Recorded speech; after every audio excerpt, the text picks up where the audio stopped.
beautiful people, and welcome to another Raw edition of the Hollywood Heels podcast.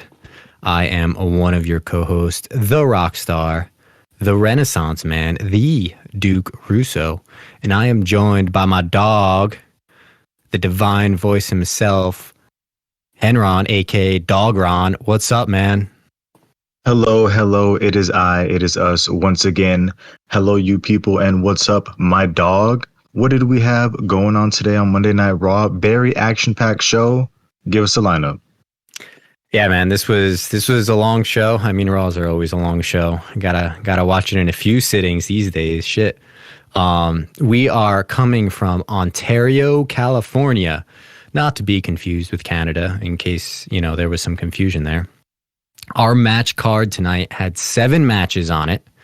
First match of the night was Big Bam Bam Bronson Reed, which apparently we've abandoned both of those nicknames already, and I'm kind of sad about it, versus Otis of the Alpha Academy. We get a lovely meat-on-meat tsunami, and Bronson Reed wins with a pinfall. After that, we had Tommaso Ciampa versus Ludwig Kaiser. Ciampa climbing up the Imperium ladder. He inches even closer to Gunther after taking out Kaiser.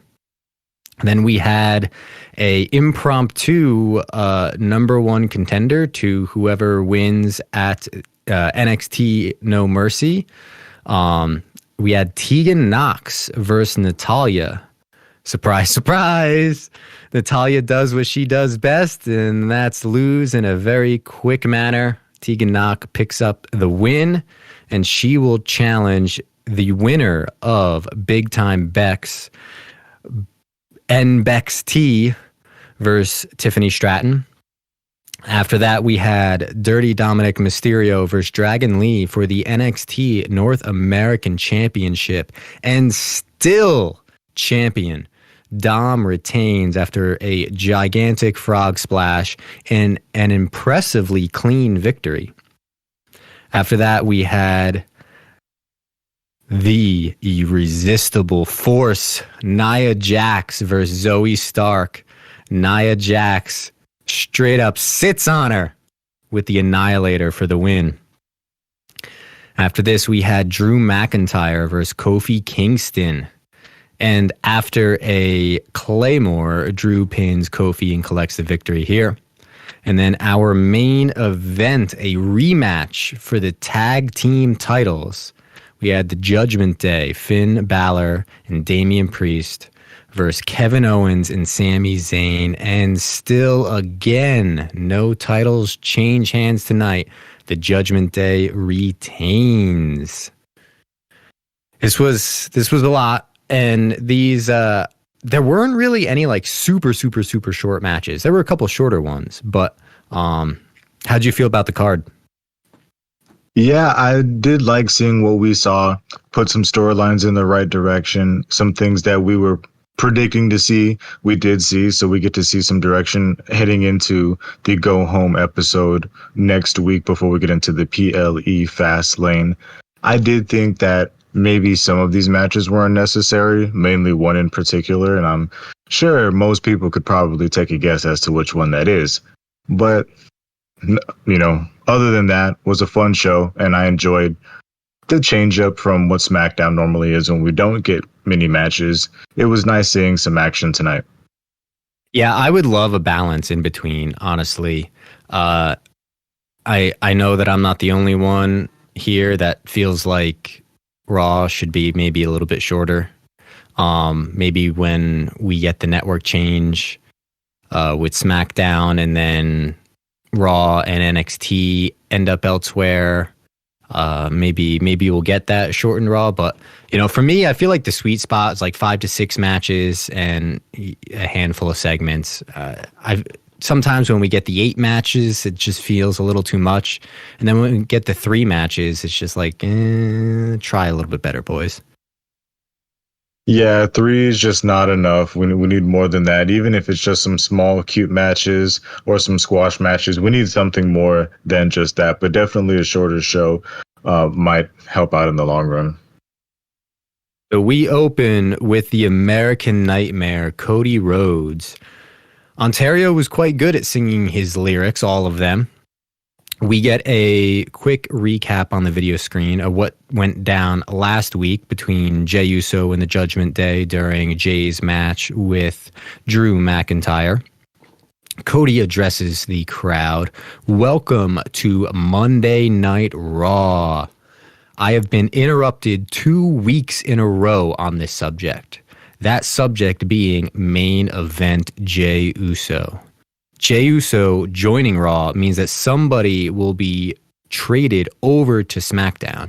It also means that there's a very disgruntled locker room back there. A bunch of folks who thought I should just let Jey Uso sink.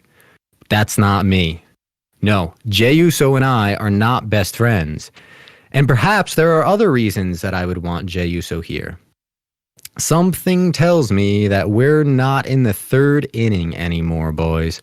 Regardless, I was not going to stand by and watch a man get jumped by 3 others for making the right decision.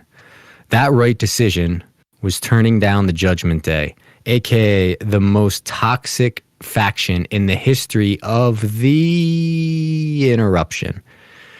Finn, Priest, and Dom all come out to interrupt. Finn comes out on the mic first. Cody. Why do you always have to stick your nose in the Judgment Day's business? Priest follows him up. We gave Jay the opportunity to join a real family, but you can't help yourself. He turned us down and got dealt with.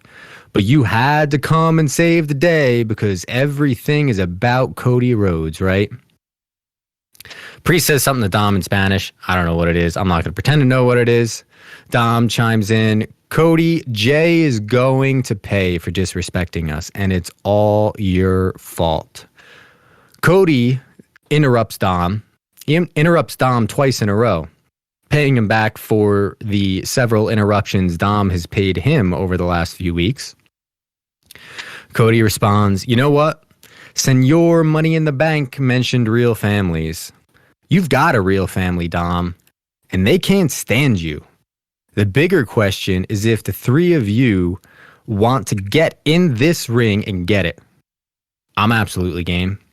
Before that, though, let me ask you a question. All of you are defending your championships tonight. So what happens when Mommy comes back? What happens when Rhea Ripley returns and all of you are empty-handed? Dom, he can't contain himself at this point. You keep Mommy's name out of your mouth. JD throws down their mic and get up on the apron. Jey Uso appears and jumps into the ring to back Cody up. Sammy and KO come in from the crowd and also jump in the ring. Judgment Day ultimately backs off. As they're backing down the ramp, Priest is saying, we'll get ours later, man. Don't worry. We'll get ours later. Finally, JD McDonough shows up with 2 chairs. Finn takes a chair from JD and runs into the ring. Priest is trying to tell them not to do it. Dom has no mind of his own, so he joins them, and they all get their asses beat. Priest finally goes to join them, but ends up in the ring alone with all 4 members of Priest takes a chair to the back from Cody Rhodes, and Judgment Day is chased from the arena. And that's how we open up Monday Night Raw. Man, I thought we were supposed to be a family in Judgment Day, and Priest was just kind of getting his ass whooped for a little bit. And then they just, rolled his ass out the ring, and nobody really came to save him. I don't know what's up with that. I feel like that's a hint towards something we might see down the line as we go. We did see some potential hints towards some more Judgment Line story as we finish the show, but we'll get into that later. But this was a cute little segment.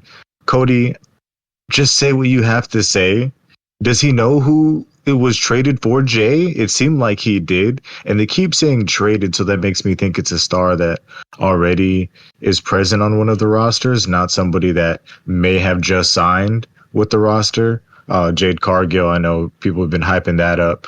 I don't think it's her I feel like it's an actual person getting traded. So I really want to know 100%. who it is and not have these interruptions. But if you're going to talk shit about somebody, you got to expect them to come talk shit to you and interrupt you. So I don't really know what you're expecting there, Cody. Love Dom sticking up for his girl. Keep her name out your mouth, even though you couldn't hear shit of what he was saying. What does this rank on the scale? Did you get this one on the list? I did update. So I have Ontario smack dab in the middle. They're below Charlotte and Norfolk, but above Boston and Salt Lake City. So like I would say they had some really good moments where they completely drowned Dom out, but there were also some moments like I didn't really struggle too much to pick up on what he was saying. It just so happened I feel like most of the drown out moments were while he was speaking Spanish and I wasn't writing that down anyway, so it just kind of happened that way. Yeah, I got you. All I made out was that Jay will pay and it's all your fault, Cody. So oh man, but it will be interesting. Obviously, we got some more matches later on in the night, tag team title match later on in the night. But it seems these four individuals hate each other. Cody, Jay, they hate Judgment Day, and they never got a taste of blood. So we're likely to see some action with them going on in the future. Yes, sir. And I definitely have a prediction that I'm not alone in. I feel like the entire fan base of the WWE universe is thinking the same thing, but I'll save it for later. Between all said parties. But yeah, it opened with a bang. Again, I agree. I don't know what Cody was really expecting, but at the end of the day, like maybe he knew Jay and KO and Sammy were waiting in the wings because, you know, they didn't come from very far. That's very true. They no music, no nothing. They were just like right there, like they had tickets, you know? Yeah, man. So after that, we get into the first match of the night, Otis versus Bronson Reed. And I would just like to say that Wade Barrett loves to point out that we've got some big, meaty men who are about to slap some meat tonight. Oh man, yes, sir. And this was a fun little match. I love these two individuals, and when they actually give them some time to actually put on a performance and not just a 30-second boring match, and we get some cheap angle that leads to a quick pinfall victory or something along those lines. But this one was real fun. It starts off, both men are just kind of feeling each other out. Both very large gentlemen, classic running off the ropes and trying to put each other down with a shoulder check. Bronson isn't able to put down Otis. Otis isn't able to put down Bronson. They try a double clothesline, and this does put a little bit of wobble in their legs, but they're still not able to bring each other down. And they both back into the corner, line up like two bulls ready to go down for war, and come smack each other hard with another double clothesline, knocking each other down. And they both roll out of the ring to stand back up on their feet. They're staring each other down from across the ring on the outside, and both just start sprinting to the right side of the outside of the ring, where Otis actually takes the advantage here, actually hitting the clothesline harder on Bronson Reed and knocking him down. Bronson, is able to regain himself a little bit, and Otis charges into him as Bronson gets back up, but he goes face first into the post as Bronson gets out the way. We then get a clothesline by Reed, who gains control of the match at this point. They're both back in the ring, and big man Bronson Reed is able to pick up Otis for the Samoan drop. Gets the full extension with the legs, all the way up into it. One arm drops this man down. Otis gets a little bit of momentum after this. We get a nice big double cross body from both gentlemen as we get another double down. We get a little bit more back and forth, some elbows on Reed, and then we get a big back elbow from Otis. Not something I've really seen him bust out before, but he just claps Bronson Reed, who's standing standing outside on the apron, hanging onto the ropes. At this point, we do get a little bit of athleticism from Otis as he rolls through, jumping back into the ring. ducking under a clothesline from Bronson Reed, spinning into a discus clothesline himself, and then picking up the big man Bronson Reed for a giant angle slam. Oh man, he picks him up, throws him into the corner for the big running stinger splash as the man falls down and lays perfectly in the position for Otis to notice, rips off his shirt, and hits the caterpillar for the big elbow. Slap that meat! Slap that meat! Slap that meat!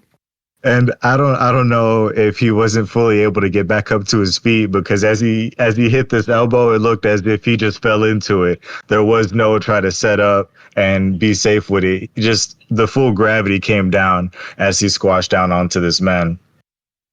He does try to go up top and get the splash, but the pool is empty and Reed rolls out the way. Reed is able to hit the big senton, jumping right down on top of Otis, and as Otis is stunned on the ground, the giant man climbs up to the top rope to hit the big tsunami. 1, 2, 3, Bronson Reed with the victory over Otis. Dude, you know what moment pissed me off the most in this match? They cut the camera when Otis was in the middle of his air humping. He ripped his shirt off.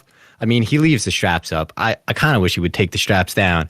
And he got up on the ropes and was doing a little thrusting, and they cut the camera immediately. Like, oh, no, we can't show the kids this. It's too much, man. It's too much. He probably yelled, "I'm coming" as well. And they were like, we got to cut all that right there. They knew what was happening. So, like, this whole match, I was like, oh, man, what are we going to hear Otis say? What are we going to hear Otis say? And he didn't say anything like that. And I was, like, so disappointed. But this ain't a prediction. It's a spoiler. We got something that he does say. Not quite as racy as that, but he does have a nice line later on in the night that I'll be sure to bring up. But, dude, these two dudes are so perfectly matched. They weigh the exact same amount. I think Bronson Reed might be like an inch taller.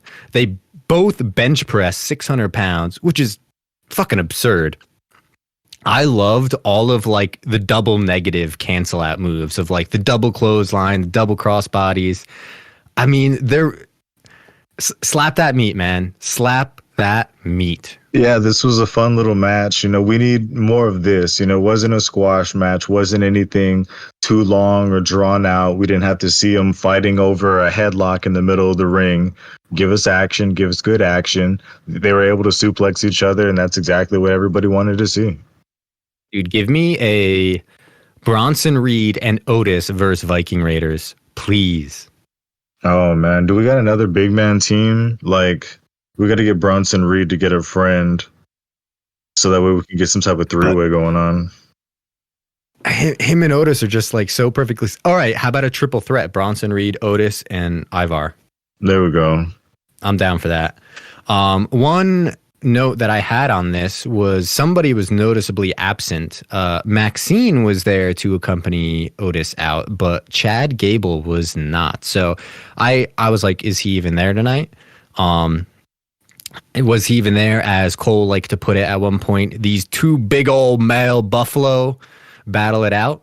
That remained to be seen. We find out later in the night. But after this, we end up backstage with the NXT Women's Champ polishing her belt. And in walks Tegan Nox. Becky says, there she is. You know where she wasn't last week? In the ring. When I made that open challenge, I was hoping for someone like you. I even saw you there in the wings waiting with a look in your eyes. Well, what happened? Tegan's like, yeah, I saw Natty was there as well. And, you know, being the veteran that she is, I just kind of let her jump in front. Becky was super disappointed. You can't do that. You got to step on some toes. You got to claim your worth.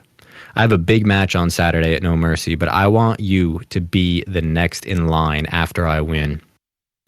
Becky leaves. It was at this moment that since Tegan Nox changed her hair, I realized that I am literally never going to be able to tell the difference between Tegan Nox and Candice LeRae. Yeah, I mean, maybe they go to the same person, you know, maybe they're close friends or something like that.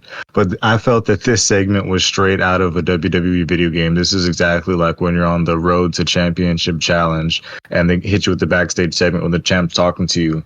hey, I wanted you out there, and sometimes you're gonna have to step on those toes. And then you get the next segment, which we eventually did get, where the angry other person, Natalia, pops up like, whoa, herp herp herp herp herp. You shouldn't be trying to get in front of me. Know your place, young kid.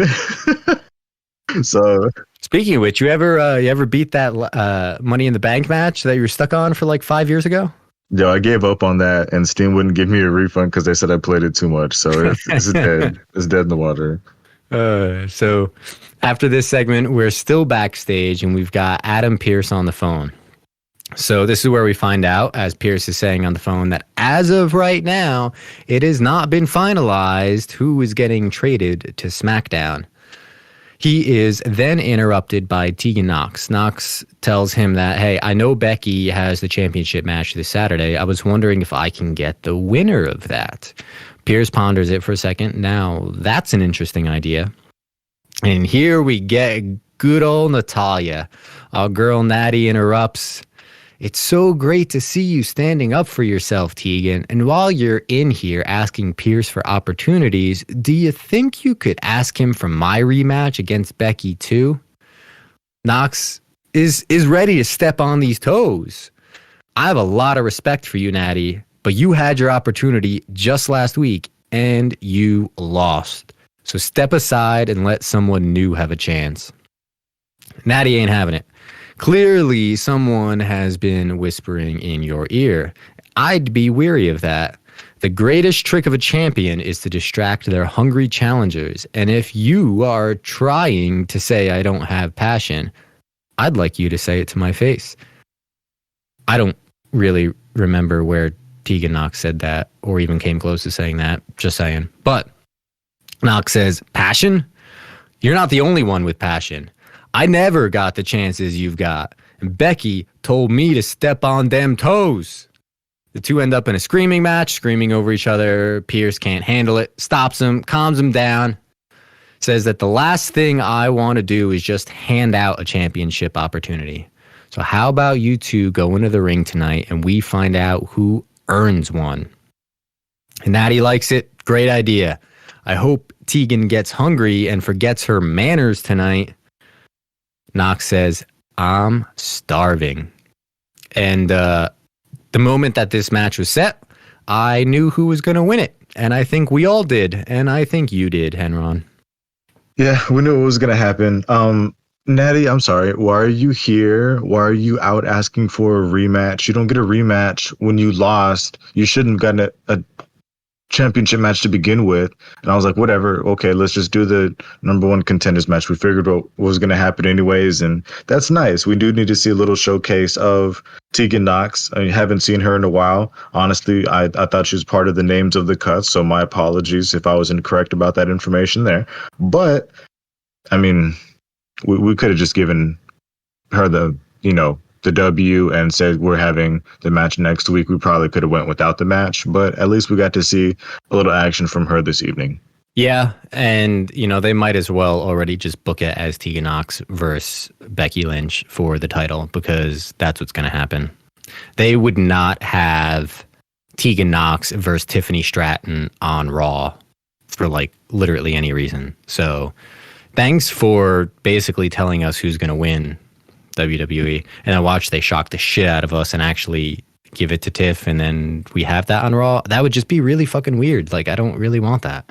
Yeah, I don't know, because I don't think they would do that, especially since they've already pre-advertised it on Raw. It looks like we're probably going to be getting a longer title run from Becky. Maybe she'll hold it until Survivor Series. Maybe we'll get like a triple threat finally, like with NXT being a contender. So that could be fun, seeing her in a women's triple threat against like Rhea and probably Charlotte at that time, because it looks like she's in the title picture. So I can see her having the belt in a month or two.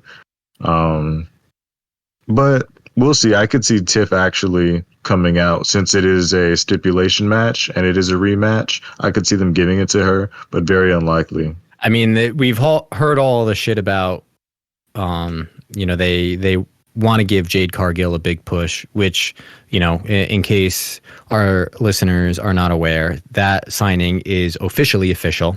Jade Cargill is part of WWE. Now brings in the speculation of when and how is she going to appear. And I'm honestly ready for her to appear at pretty much any second. Like I don't think they would like give her the NXT belt, but like I don't know, maybe maybe they warm her up with that belt, but like have most of the matches on Raw. I mean, I feel like it's pretty obvious that she should be on Raw. Like we want Mommy versus Muscle Mommy. At least that's what I want. I can only speak for myself, but especially with the Nia Jax thing, like only being for a month or two or whatever it is, she's going to appear at some point. So now it's like, okay, when is she going to surprise us and just obliterate all the women in the ring? Oh man, this idea just came to me right now. I say, what if she comes in, she wins the title very early, get the early up, big victory over Becky Lynch, and she continues to walk around Monday Night Raw like she's the Raw champion when really it's Rhea Ripley. And then, Rhea starts to get, kind of frustrated in the mix about that. And then again, I still think we should have some type of triple threat at Survivor Series with all three champions. That way you get a little taste of Muscle Mommy versus Mommy, just to tease, like, man, we really do want that, only for there to be some multi-man match later on down the line where Jade eventually loses, but maybe she wins the Royal Rumble and challenges for Rhea Ripley at WrestleMania. And then that's going to lead to a giant match between those two, and people would be hype and could wait for that one. I don't know. Maybe they'll wait till the Rumble till then to debut her, but I feel like they should bring her in before then. No, I don't think they can wait that long, because like after this whole Nia Jax thing is over, like what the fuck happens with the women on Raw? And again, we don't actually know whether she's going to be on Raw or SmackDown yet, or even NXT. It's just speculated that it's not going to be NXT.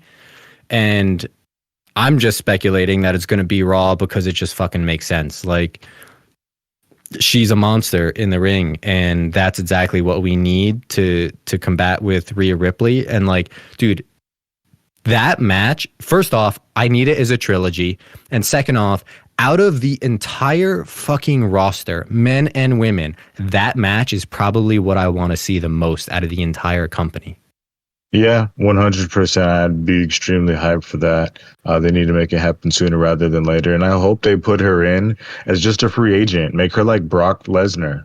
Like, she can go where she wants, when the fuck she wants, because she is who she is. I don't know. I feel like she should have a manager, because sometimes that just adds to your presence. You have somebody else to handle the minor things in your life because you're too busy, because you're so important.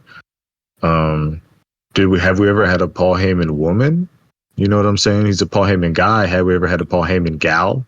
Ooh, I don't know, but I kind of like that. Could be very interesting. Or Bobby Lashley says, "Fuck you, Street Profits," and he picks up Jade. That could be interesting. And then eventually Street Profits go back to being good guys, and then they're beefing against Bobby. Maybe Bobby gets a new tag team or gets some new friends, and then he's got a woman on his side, and we can eventually get the link back up between Bianca Belair, because a Bianca Belair Jade Cargill match is also going to slap. Yeah, that's another one that's up there. Also, is MVP still technically with Omos? Last I'm aware of, yes, they're still aligned with each other, and I forgot about that. Shout out to all my Homo sapiens out there. Yeah, man. All right, so next up, we have a match between Tommaso Ciampa and Ludwig Kaiser. We got Ciampa slowly knocking down the Imperium. What's up with this match?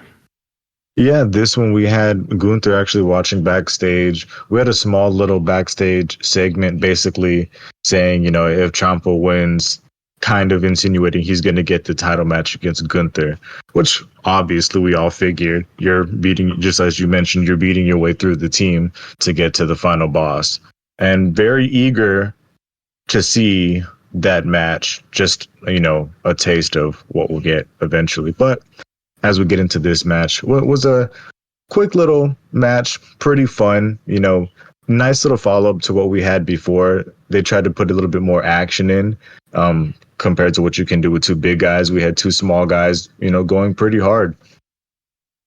Starts off, Ciampa kind of gaining the control of it. He hit some nice chops early on, and this was even commented by Michael Cole. Could this be a call out to Gunther? We all know Gunther likes to throw chops. Could this be Ciampa throwing out some chops to maybe send a message? Oh, and I hope it is, because Gunther's going to chop the chest off of this man, and it's going to be amazing because Ciampa kind of likes that. So, it's going to be, I think it's going to be match of the night. Maybe with some taste we had of some other things later on in the evening, which I'm getting too excited thinking about right now. But I'll jump right back into the match. We'll discuss this one right here first. There's a little bit of action here going on. Ciampa is on top. He's stomping down on Kaiser, who's kind of hanging into the ropes, and the ref is forced to break them up and pull them back. At this point, Kaiser is kind of able to flip it here. He throws Ciampa up to the top rope and gets a nice right hand where he just falls off the top rope down onto the apron. Kaiser tries to get the momentum. Ciampa hits him with the back elbow, but he wasn't able to hold him off for long as Kaiser sneaks behind and just pushes him from behind, and Ciampa just lands face first into the steps before we get a commercial break. When we come back from the commercial, Ciampa's just hanging over the ropes onto the outside of the other side of the ring now, and just eats a drop kick to the face from Kaiser as he falls out into the ring. We do get back into the ring, and Ciampa immediately gains control and kind of goes beast mode here for a little bit. He hits a back body drop, flipping Kaiser over the top, chopping him on the apron, another chop, before hitting a big clothesline, just completely knocking him off the apron, knocking him out of the ring. Immediately throws him in the ring and sprints right through this man, only to clothesline him, knocking him outside the ring again through the other side. He then slams his head onto the apron, onto the announce table, and then throws him over the steps before just basking in the crowd for just a moment. His brain then starts cranking gears again as he eyes him up, heads back into the ring, pulls Kaiser up top for the Willow's Bell draping DDT through the ropes for a nice little 2 count. We get a little back and forth here. Ciampa's trying to hit the fairy tale ending. Kaiser is countering out of that. We get a nice little counter battle before Ciampa finally hits a nice reverse DDT. At this point, we get a little bit of a mix up here. We had Giovanni Vinci hanging out on the side as always. Imperium boys always sticking together. He sticks his head in to somebody else's business. He sticks his head in between the ropes and eats a giant knee for his trouble. At this point, for some reason, the ref is checking on the guy who's not part of the match, and Kaiser is able to counter and get a pinfall on Ciampa, but the ref's not paying any attention. Kaiser's pissed. He gets up and he's talking to Vinci, like, what the hell are you doing? And just kicks this guy out of the ring, basically, like, what the hell is wrong with you, man? You're distracting the ref from me taking this victory over this guy who's been giving us all this trouble. As he's there, kind of pissed and talking to himself, he can barely turn around before he eats just a giant jumping knee by Ciampa, who just fucking nails this guy. 1, 2, 3. Kaiser's down. Ciampa takes the victory. And we are one step closer to seeing that IC match between Gunther and Ciampa. I'm not a huge fan of Ludwig. He doesn't do a whole lot for me in the ring, but man, like, I've really grown to be a pretty big Ciampa fan at this point. Like, he has such a well-rounded moveset. Like, he hits pretty much anything you can think of. The dude's like, he's jacked, but he's not like too big and jacked where, he doesn't move well. Like, he's a perfect balance of a lot of things. And I'm really excited for this upcoming Ciampa Gunther match. Yeah, man. And give him time. Give me a 15-20 minute just fight where they just beat the hell out of each other. It's going to be rough. It's going to be bad. And I'm just so excited to see it. Yes, sir. And even though he did deliver some good chops, chop of the night still has not happened yet. That happens later tonight. Oh, we'll get to that when it happens. But yes, Ciampa had some great chops, but man, there was a specific meat slap later on in the night that I was like, oh, damn, that shit hurt me. Damn right. So we almost end up into another match right away, but we get a quick little vignette of Dragon Lee. Just some highlights of him in the ring, flying high, just like my boy Henron over here. And he's basically just saying he is leaving Raw, the new NXT North American champion. And after this quick little highlight, we end up into our match of the night. Tegan Nox versus Natalya. Yeah, you said match of the night, and then I looked at where I was at in my notes, and I was like, "Am I missing something?" And then I just had to troll you a little bit there. Oh man, that actually got me. But we really just jump right into this match. You know, Natty, being the veteran that she is, she's just trying to assert her dominance and show Tegan, you know, what she's really about, and show that she shouldn't be out here trying to take her opportunities because she, you know, she needs them. It's not like she's had so many, so many, but they're just kind of fighting over wrist control. Natalya finally hits a nice little back elbow. At some point, they hit some weird grounded elbows before Tegan finally is able to reverse things a little bit. She picks her up for a suplex, but then just drops her right down on her face, which was beautiful. She then gets her in the corner, hits a nice senton onto Natalya for a little 2 count. At this point, Natty just grabs her and hits a giant sit-out powerbomb after Tegan tried to hit her finish, but missed on that one. Of course, Natty goes for the classic sharpshooter, but gets pulled face first into the ropes. As she's trying to recover, Tegan Nox is able to hit the shiniest wizard for the 1-2-3 pinfall over Natalya. Man, that shit was shiny. So there was a really, maybe it's just me, I thought there was a little bit of a weird moment in this match.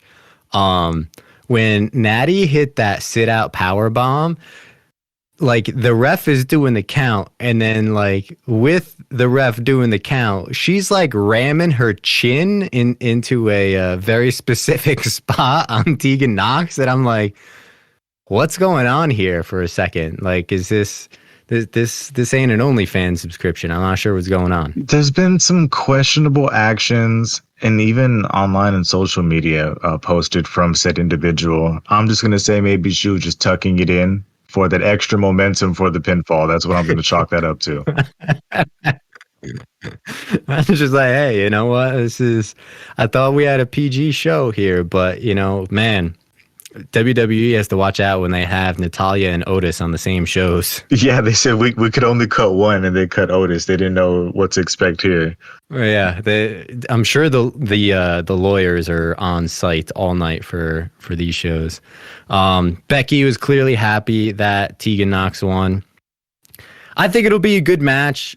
I don't expect Tegan to win. I expect Becky to retain. Are they from? They're both from similar areas, are they not? I think so, because Tegan. Well, I think Tegan. I don't know. I'm just gonna lie because I don't know where she's from. I feel she's definitely like a UK division girl, but that could also mean Australia. Okay, yeah, she's from Wales. Becky's from Ireland, obviously. So like, yeah, they ran in that, you know, like kind of UK circle, I guess. So I don't know if they have any history together whatsoever. I'm not really up on what the training scene looks like over there, and then obviously we don't even have NXT UK anymore, so who the fuck knows. Honestly, I don't really have much to say about this match. It was pretty much what we expected. Didn't even really get to see like a whole lot of Tegan Nox and what she has, really. A whole lot of knees, and a whole lot of knee braces. Maybe that's why it's the shiniest wizard. But yeah, that's pretty much all I got for this one. Backstage, we end up with the Judgment Day. Priest comes in really pissed. JD McDonough's there, and he's like, hey, Priest, it was 4-3, man. I was just trying to even the numbers. Priest throws a chair, snaps, yells at JD, shut up, enough. Finn tries to pull him back and calm him down. It ain't working. Priest just straight up tells him no. He looks at JD and says, I don't care who you're friends with. You're not in the Judgment Day. You're not going to be in the Judgment Day. I just took a beating because of you. Says something in Spanish, I don't know what it was, and tells JD to get out now. JD leaves. Dom and Finn are just kind of standing there in shock, afraid to say anything, and Priest leaves. So I was kind of confused at this because, like, all right, I get not liking JD McDonough because I don't really like JD McDonough. But, like, that whole situation with Priest getting his ass beat, like, was that how was that JD's fault? I don't know. Maybe he thinks that we were backing down and I was telling the guys to back down until you came out and you told everybody, let's go attack. And I wasn't ready to go. And then it all ended up with me having my ass beat. So it's actually your fault, JD, and not my fault because I didn't run in with the team. I mean, he at least brought 2 chairs. I feel like that tilted in their favor. The fact that they were bitches and couldn't make anything with it, like, that ain't McDonough's fault. Very true. And I loved how pissed Priest was. That was classic. He got all in his face. I thought he was going to hit the man with the chair when he grabbed that thing, but he just threw it. So same. But we see that Priest is the hothead. The other guys weren't really fussing with JD. So I don't know. I think we're getting small hints. Yeah, man, we're building for that little briefcase swippy swappy shit where the contract's not in the briefcase. I'm telling you, man, that's what's coming up. After this, we get finally our Seth Rollins segment. He makes his entrance. We go to break with the crowd singing. We come back from break with the crowd singing. And Seth this time is dancing along. Seth addresses the crowd. Ontario, welcome to Monday Night Rollins. Let's play a game. If you're sick and tired of Shinsuke Nakamura ducking and dodging me, do me a favor. Sing my song. We get a nice little serenade from the crowd. Next question. If you think it's about time I defended my World Heavyweight Championship, do me a favor. Sing it louder. They oblige, indeed, louder than before. Since we're all in agreement here, there's only one thing left to do, and that's get an answer. He calls out Shinsuke Nakamura and says that if he does not accept his challenge, the offer will be revoked. This is Shinsuke's last chance. There's 1 million qualified competitors in that locker room waiting for a fight. Shinsuke appears on video, and he is speaking in Japanese. He mocks Seth for saying, name the time and name the place. Oh, you have so many demands. No wonder your body fails you. I want nothing more than to be the final straw that breaks your back, mangles you until there's nothing left but dust. But I have restraint. Your stamina is admirable, but you have no patience, only impulse. I dealt the hand, and you showed me all your cards, but I've yet to show you mine. Let me make it clear. A match so brutal, so barbaric, that you never walk again. A conclusion so humiliating, your daughter will be too ashamed to look at you. Seth, this is your last chance to fight. Your last chance to hear your song. Your last chance to be called a champion. I will stand tall while you will never stand again. Yes, I accept your challenge. Seth Rollins ends at Fastlane.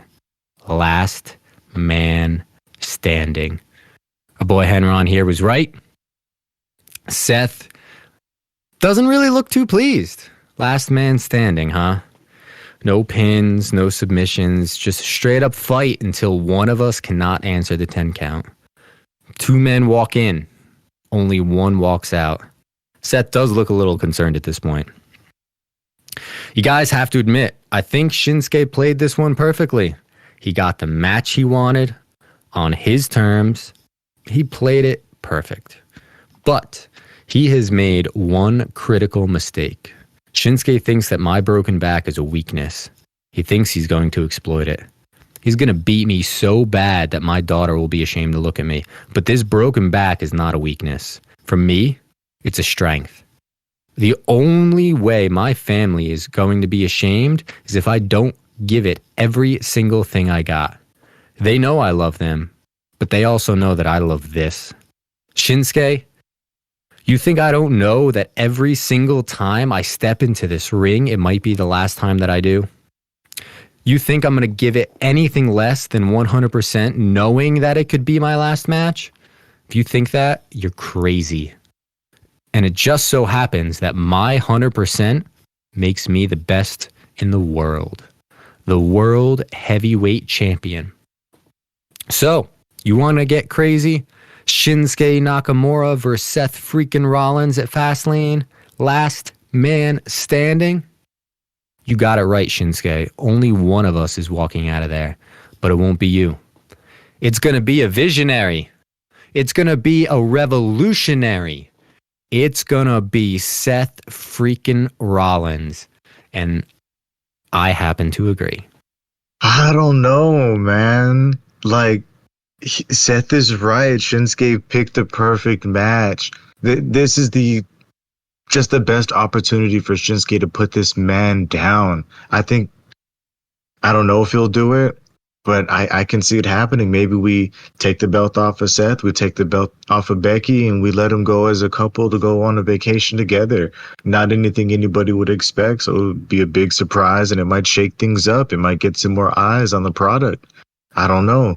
Shinsuke was amazing, but I'm going to start off going back to Seth. I love the outfit. Love the red. Nice. It was like a crop top pleather jacket with like a mesh little t-shirt on there. Shit was fire. It looked like he had on some ski goggles.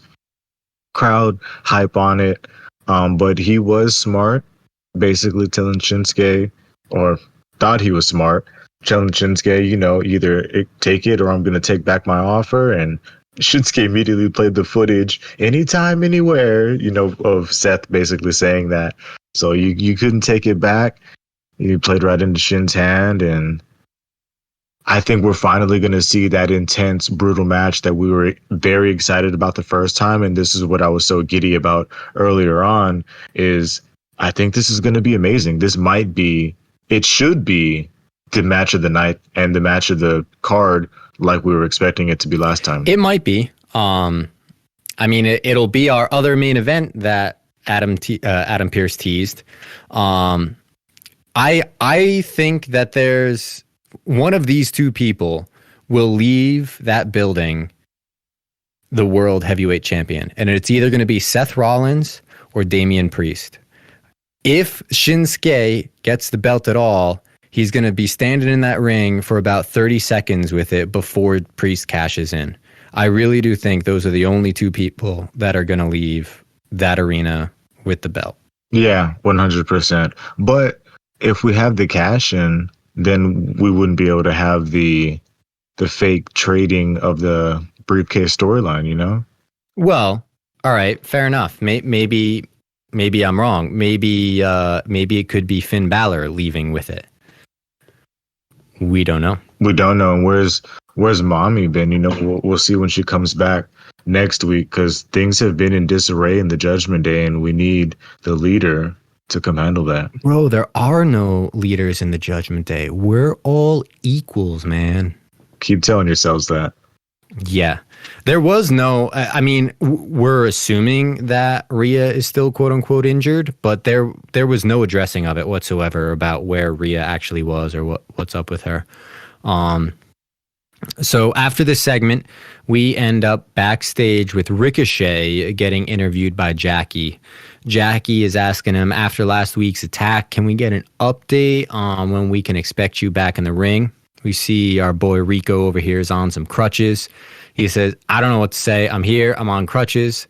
I can speak to my fans, the people who support me, and I can say that I will absolutely return, which I found was a weird line because it's not like the dude's in a wheelchair or on his deathbed. Like, I don't know. That was just like a weird, like, okay, did we really think that you were never coming back? It was kind of weird. But he's saying that it will take more than this to keep the highlight of the night down. Let me make one thing abundantly clear.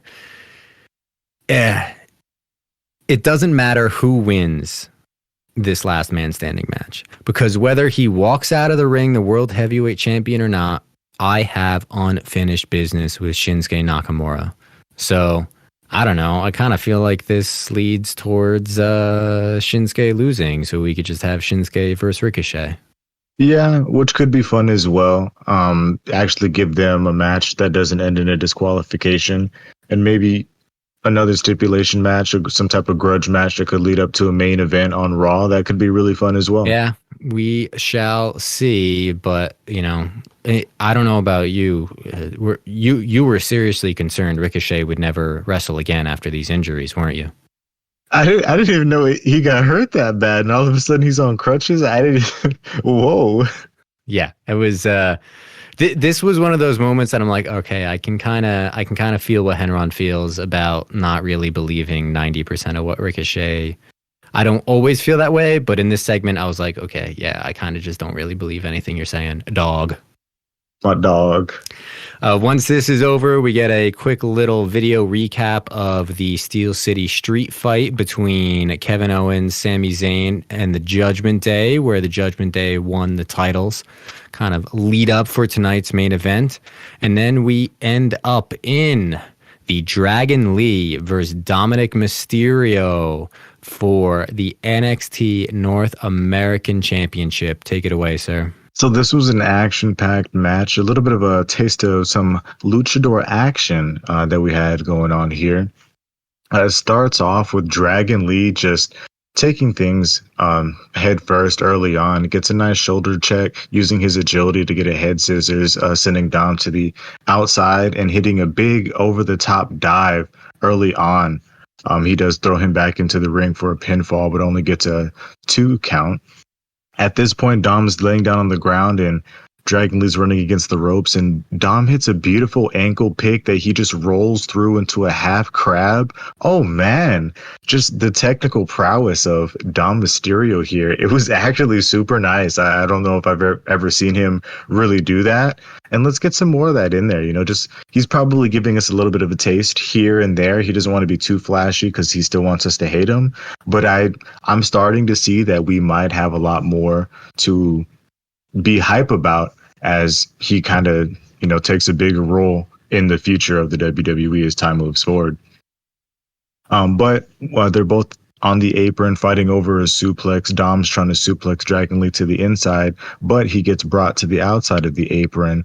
Where there's a little bit of a back and forth before Dom just drops down off the apron, dragging Dragon Lee head first into a giant DDT onto the apron. Oh, he stuck him right there. And we all know the edge of the apron, that's the hardest part of the ring, right before a commercial break. And, as we've got the commercial break, I thought Dragon Lee was done here, because, it's the hardest part of the ring. But we get back from the commercial break. Dragon Lee's laying down in the ring as Dom slowly climbing up to the top rope, taking his time, bickering with the crowd. He does try to hit the frog splash, but eats both of the knees as Dragon Lee gets his knees up. And, we get right back into another cut here as they show us what happened during the commercial break. And another small little thing by Dom, but he ties the back of the head or the mask of Dragon Lee to the bottom rope and is just stomping the hell out of this guy who's completely helpless because his head is tied to the ropes. So loved it. Great stuff to see. I'm sure they got some great heat over the commercial break as well, live in the arena. At this point, Dragon Lee is able to gain a little bit of momentum. He does throw Dom into the corner, who tries to push himself up, but eats a super kick in the corner. Backs up into the corner as Dragon Lee jumps to the outside, sweeps the legs of Dominic Mysterio, who's now sitting down in the corner, and we get an outside-in drop kick from Dragon Lee to Dom before he sprints across the ring to the other corner to hit a giant drop kick to Dom again for another 2 count. At this point, we get a nice little attempted power bomb by Dragon Lee, who fails, throws Dom into the ropes, and eventually gets a nice rebound German to Dom. But we get a quick back and forth as Dom springs back to his feet, hits a super kick to Dragon Lee, who then hits a knee, And then Dom comes back with the Michinoku driver, almost dropping Dragon Lee right on his head. Nice little back and forth sequence that we had right there. At this point, Dom is able to get a drop kick, sending Dragon Lee into the classic 619 position, but Dragon Lee is able to duck and roll out of that. He hits a nice low kick to the leg of Dom and just knees this man in the face as Dom is on his hands and knees, and we get a nice little 2 count right here. At this point, Dom gets thrown. He's standing on the outside of the apron, and Dragon Lee just sprints and just like a beautiful high jump, jumps right over the top rope to hit an over-the-top Hurricanrana right onto Dominic Mysterio, sending him to the outside, throws him right back in the ring, hits him with the giant Undertaker-style last ride powerbomb, which I believe they're calling a Dragon Bomb, onto Dominic Mysterio, but we only get a 2 count from there. The crowd's chanting, "This is awesome," so they're into it. This was one of the better matches of the evening here. I was really into it as well. Dragon Lee is trying to climb up to the top, but he does get cut off by Dom, and they're both just kind of fighting on the top rope. Now they're both sitting down on the top rope as Dragon Lee gains the advantage and knocks Dom Mysterio down, who's hanging in the Tree of Woe position upside down on the ropes. Dragon Lee then jumps from the top into a waiting Dominic Mysterio, who's just kind of hanging down there, and eats 2 giant stomps right to the chest. Dragon Lee hit this one perfect, square in the chest of Dominic Mysterio. At this point, Lee's trying to set him up for maybe a kick, maybe a finish. I don't know, but he rushes into Dom, who just throws him up, and Dragon Lee lands crotch first onto the top rope. And we know it's over from there. Crack the huevos, as some might say.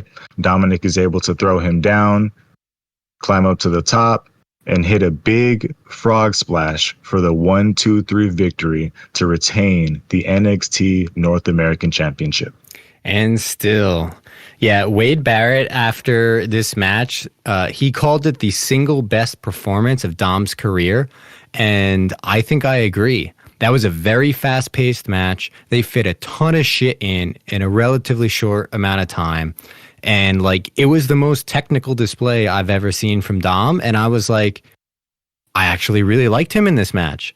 And I usually really hate Dom Mysterio. So mega props to Dom on this one. Yeah, I wasn't hype on him when he came in with his dad and they had the tag titles.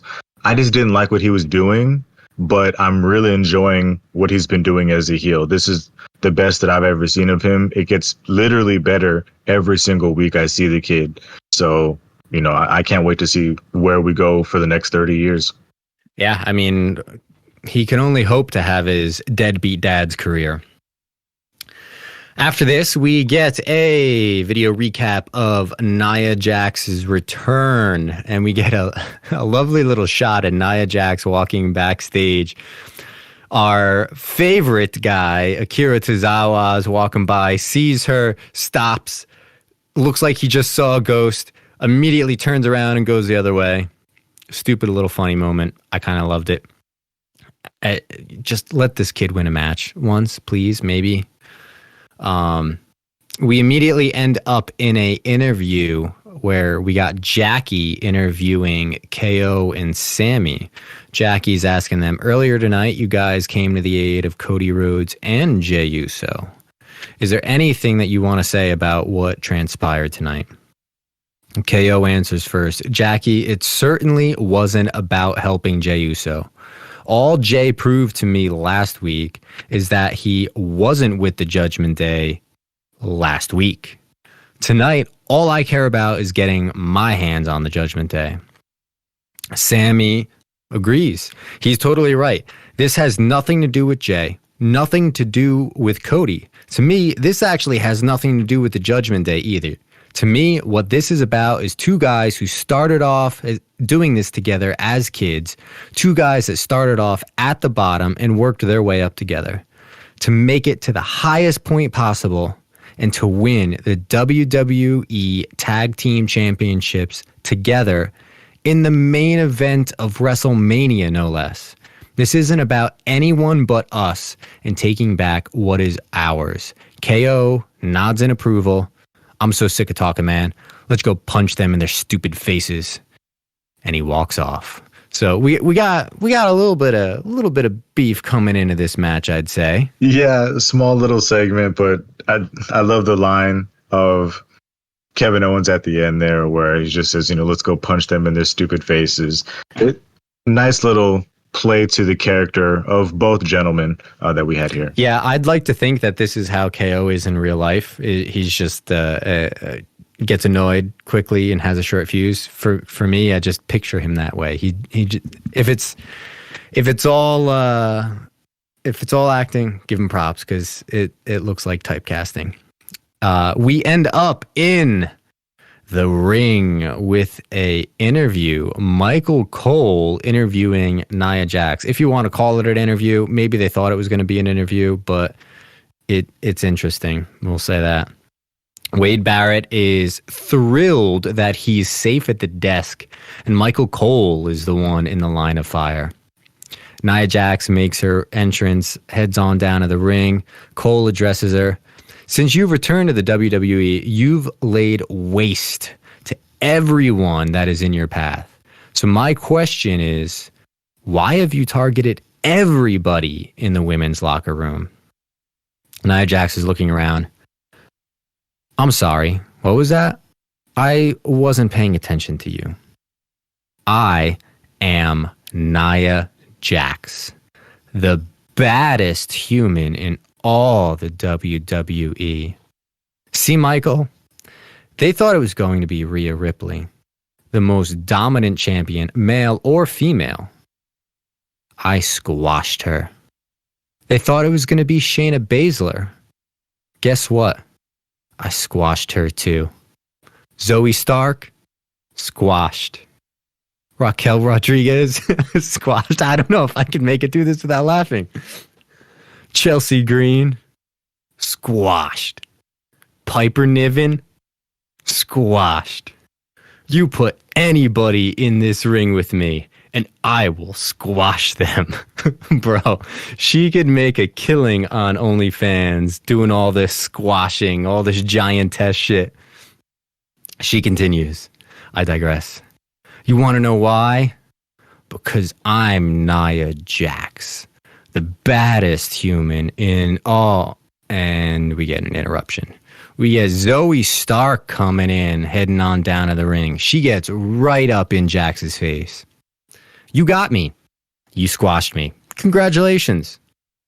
But you did it when my back was turned. I dare you to do something right here, right now, face to face. Come on, Nia. Do it. They end up in a brawl in the ring. Refs come in and start to break it up, but it's just chaos. And we go to break. We come back from break in a match.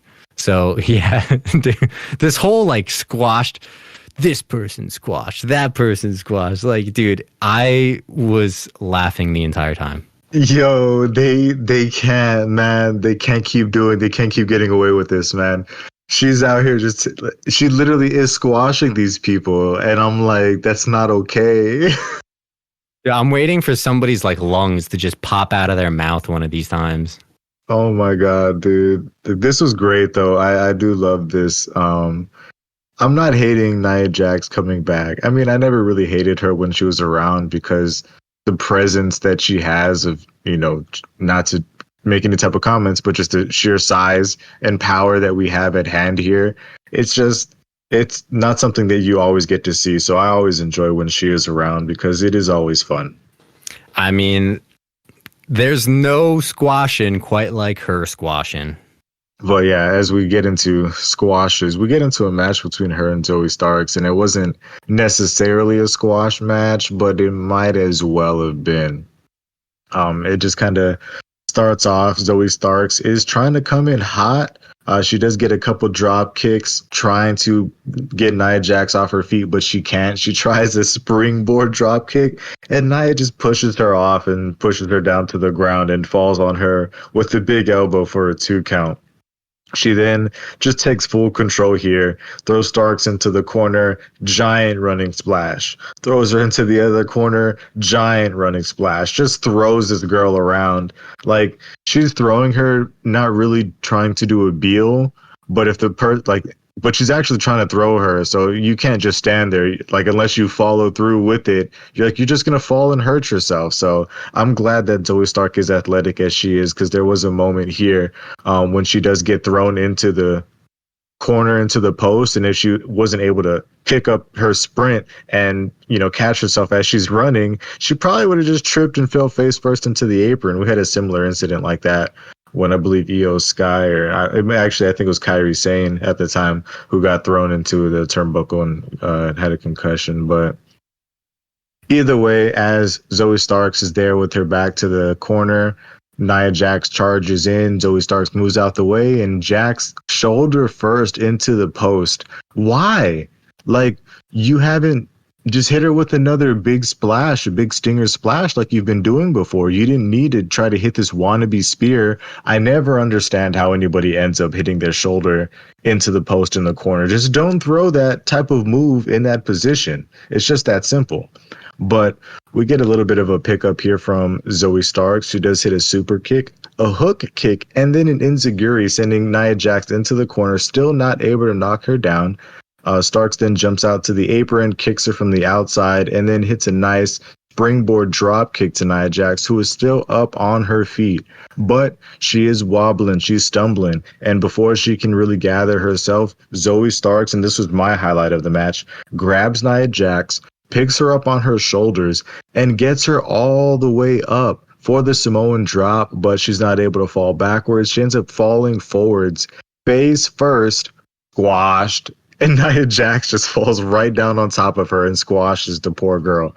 And here we get into the most dangerous move that I've ever seen in wrestling history, where Nia Jax just hangs Zoe Stark's neck on the bottom rope, lets her just lean there, and guillotine leg drops her right on the back of the head to the throat. That's just pure murder. You're crushing the larynx. I don't know what's all in there, but man, it's disgusting. Of course, she hits that, puts her face right underneath the turnbuckle. She climbs up to the top, annihilator, squashed. 1, 2, 3. Nia Jax pins Zoe Stark. The baddest human in all the WWE. Dude, I agree. Like, I'm enjoying her return.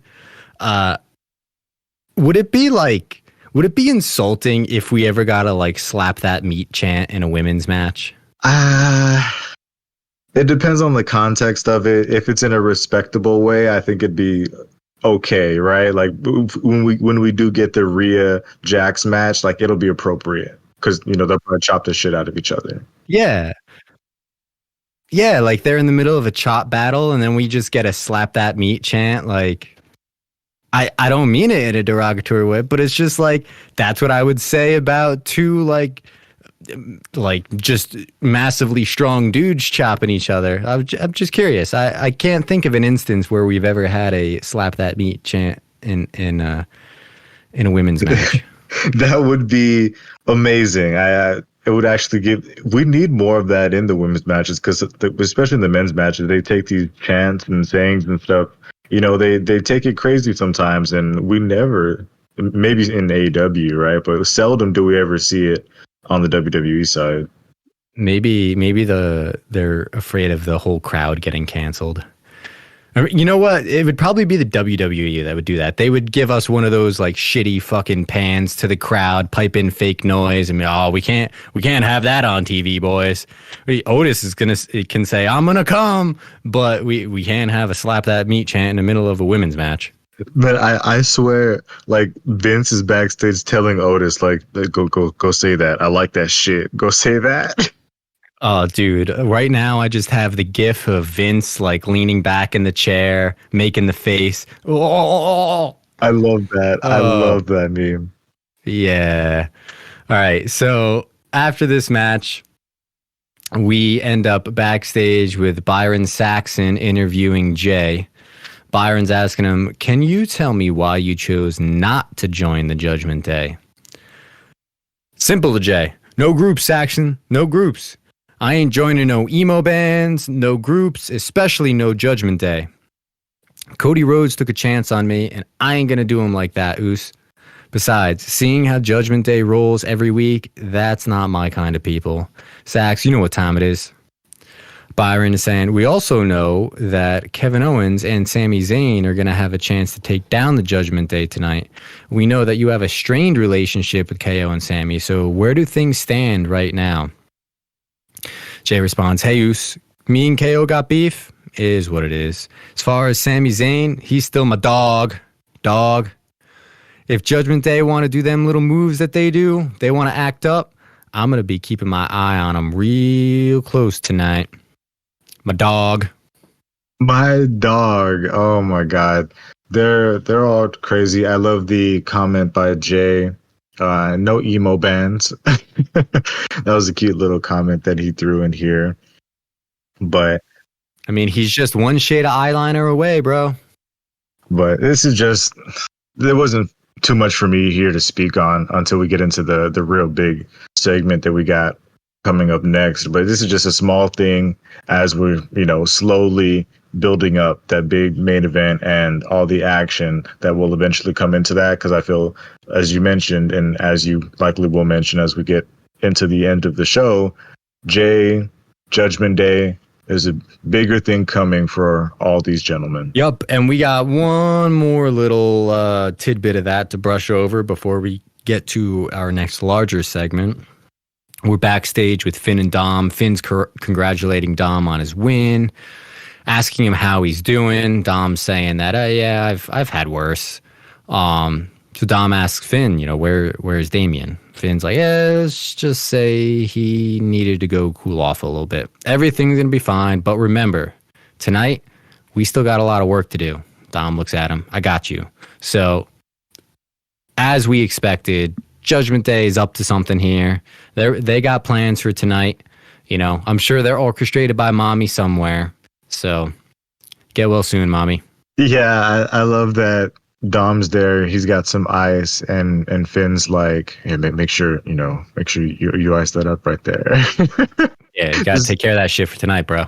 Gotta take care of, because when Mommy comes back, if Dom's all beat up, she's gonna be pissed. So he had to make sure that he was properly taken care of. Hey, man, Mommy's always on top. Yes, we do. So now we get into a nice, fun segment here. We got an episode of Miz TV with an esteemed guest, Drew McIntyre. Miz opens it up in the ring. It is time for the most must-see WWE talk show in history. Welcome to Miz TV. My guest tonight will speak for the first time since he walked away as Jey Uso was getting beat down by the Judgment Day. Is he a coward or a conflicted hero? We'll find out soon. Ladies and gentlemen, my guest at this time, the Scottish Warrior, Drew McIntyre. We get Drew making his entrance. Gets on down to the ring. Commentary is saying that, Drew has so much explaining to do after his actions as he's entering. And Cole's remarking, hey, I don't think I'd be a smartass to anybody carrying a sword. I agree, Michael Cole. I very much agree. Miz addresses our guest. I see that you have a lot of pent-up frustration, and I want you to take out all that frustration on Kofi Kingston in your match tonight.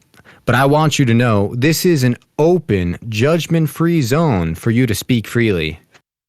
Do you have any actual questions? Drew asks him. Miz continues, I commend you for throwing Jey Uso to the wolves. I would have done the same thing. So you want a question? Why would the bold Scottish Warrior let Jey Uso be beaten down by the Judgment Day? I want to make one thing clear. Drew lets out. I am absolutely nothing like you, Miz. Miz corrects him. Actually, we're a lot alike. No one expected you to abandon a hopeless, helpless Jey Uso. That's a very Miz move. Also, we both know what it's like to be the backbone of this company, to take it to new heights, to be the hardest worker inside and outside of this ring, and become champion, only to lose it. You were the unwavering, unbeatable WWE champion, Drew McIntyre. until you weren't. And then you received an opportunity of a lifetime, an opportunity at Clash at the Castle, in your own backyard, in front of your own people, to win it all again. And what happens? The bloodline happens. And who was front and center to give you a beatdown? After a beatdown, after a beatdown? The tribal chief's right-hand man, Jey Uso. So, I think it's safe to say you don't trust Jey Uso, and rightfully so, because Jey always does what's best for Jey. So when the Judgment Day put the boots to him, Drew interjects, "Karma's a bitch." Yeah, a little bit of a crowd reaction here. Miz nods. Exactly. Jey made his bed last week, and he finally had to sleep in it. You know what? You are the Batman of the WWE. And I guess that makes the American Nightmare, Cody Rhodes, Superman. Speaking of which, how'd it feel to be upstaged by Cody last week? Drew stares down the Miz, not entirely thrilled with him. And we get "It's a new day, yes it is." Kofi Kingston and Xavier Woods make an entry. Kofi's on the mic. "Drew say, Big D, Drew McIntyre, man. We didn't know you were cold-blooded like that, Drew. Because the Drew McIntyre that we know is not a coward like you showed us last week." Xavier is in agreement. I mean, for real.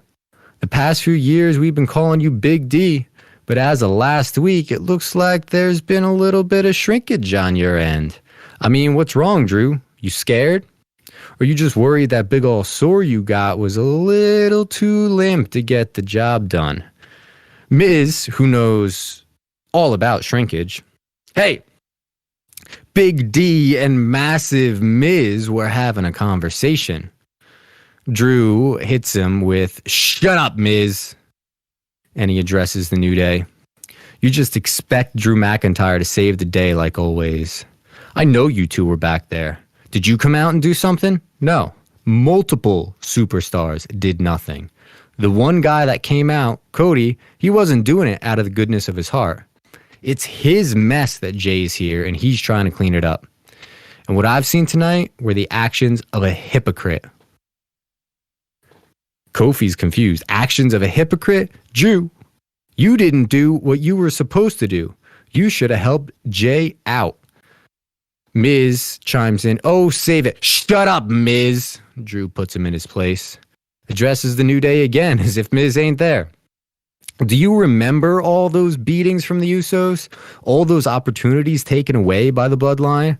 What Roman did to you, Woods? You just forgive and forget? He doesn't have to earn that trust back? Nah." Kofi, No, we remember it clear as day. If anyone remembers it, we remember it. But that was not the time, Drew. Jey Uso is here, and he's trying to make it right. Miz again inserts his 2 cents. "Oh, make it right. Are you kidding me with that? Shut up, Miz." Drew again slaps this man down. "You want to call me a coward? After everything Jay has done to you guys, you haven't stepped to him one time."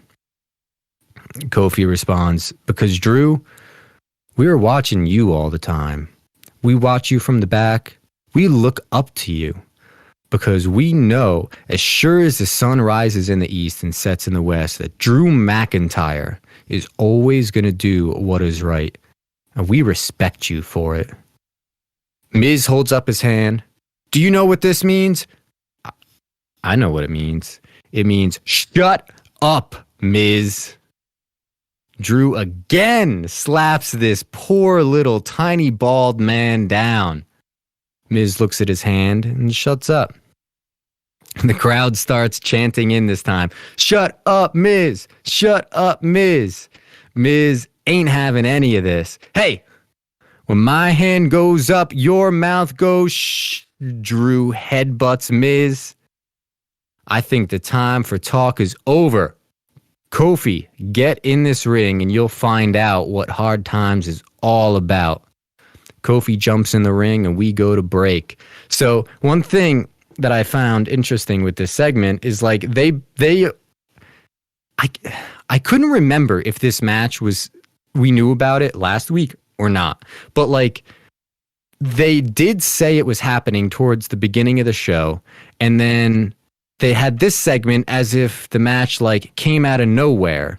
So were we supposed to believe the match came out of nowhere or the match was planned? Yeah, I couldn't remember this one being announced either. And I mean, it's not something we didn't expect. And at the start of the show, we got the announcement that we were getting Miz on the show with Miz TV, and we're going to get Drew McIntyre as a special guest. And my first thought was, we're going to have to see Miz versus Drew, which, I props to Miz. He was very fun in this segment, and he's nice, to have around. Miz. I don't need to see him wasting time in a match, but I fear that's probably the match we'll get like next week or something like that. What, Miz Kofi or Miz Drew? Miz Drew, because Miz is gonna, how could you come on my show and disrespect me like that? Nobody comes on my show and tells me to shut up. And then Drew is gonna eventually go probably quote unquote full heel and like tear into this guy and beat the shit out of him, which I hope happens. And then we don't see Miz for a little bit. And then maybe when Kofi and them come back, maybe Drew, has some friends, because he's definitely got to fight them, but it's probably just leading up to the Drew Cody match, which is probably the big match between those individuals, unless we see Drew siding with Judgment Day. I don't know. Nah, I don't see that, but yeah. I mean, hopefully it's, the Miz squashed. Yes, he's gonna get squashed. Oh man, he's gonna get squashed, and I hope it's by Nia Jax and not Drew McIntyre. Oh man, please give me Nia Jax squashing the Miz. Miz might actually like it a little too much though. And my small 2 comments here, very small, because we're talking about the Miz. When he's throwing his little hand signs up or whatever the hell he does on his intro, he does like, it looks like he does the big balls, like. You know what I'm saying? Like he does.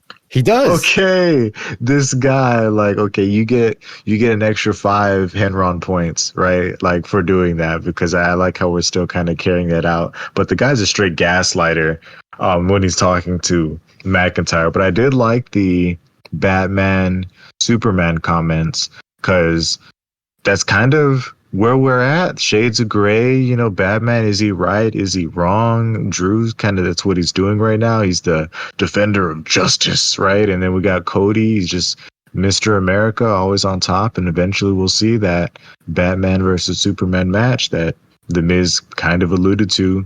I love it because it goes along with kind of what I said in a previous episode of ours, was like, I feel like this Drew heel turn is going to be like, this isn't who I was, but this is who you guys made me. You know what I mean? It's like, this is who I had to be because of you guys. And that's what this heel turn is going to be, is like, you guys left me no other choice between bringing Jey Uso over here. And like, even with the New Day thing, like he tried to walk away from the whole New Day situation, and New Day kept bringing it up, which I also found weird after they said this whole like, hey man, we've always looked up to you because you always do what's right. Yeah, but when like 2 or 3 weeks ago, when Woods was like, hey man, why'd you injure Kofi? And he's like, I didn't mean it. Like, hey man, I didn't mean anything by any of it. Like, I just dealing with a lot. And then they kept it up, but yet this whole time they've respected him because he always does what's right. I don't know. There was a little weirdness to me there, but maybe that's just me being extra critical. Yeah, and they were really egging him on, talking about his limp sword and they can't get the job done. I would have gotten in a fight too. Yeah, I do love. So I love when he has the leather kilt. The leather kilt is fucking badass, dude. And then he rocked the leather jacket with it as well. And I was like, yeah, this is the Drew heel attire, the leather jacket and the leather kilt. Like this is the heel Drew McIntyre. Yeah, and that was my last note of that segment, is he was not wearing the white this week. So I've seen this leather kilt a couple times. It's not like super often, but I've seen it a handful of times. I don't remember it being with the leather jacket though, and I was like, "Ooh, this is Batman Drew." right. So after this, we end up backstage again with Otis, Maxine, and turns out Chad Gable is here. Maxine is icing up Otis, saying that she's going to make him feel better. Gable chimes in, Otis, you're my number one. You've got nothing to be ashamed of. Bronson, he's a load just like you. And just when we thought we were going to make it through this episode without Otis saying something absurd, he hits us with, yeah, ass of a load. All right, maybe it's not as bad as I'm going to come, but I enjoyed it. Gable tells him that he had a great match. They'll get the tape. They'll study it. They'll see what went wrong.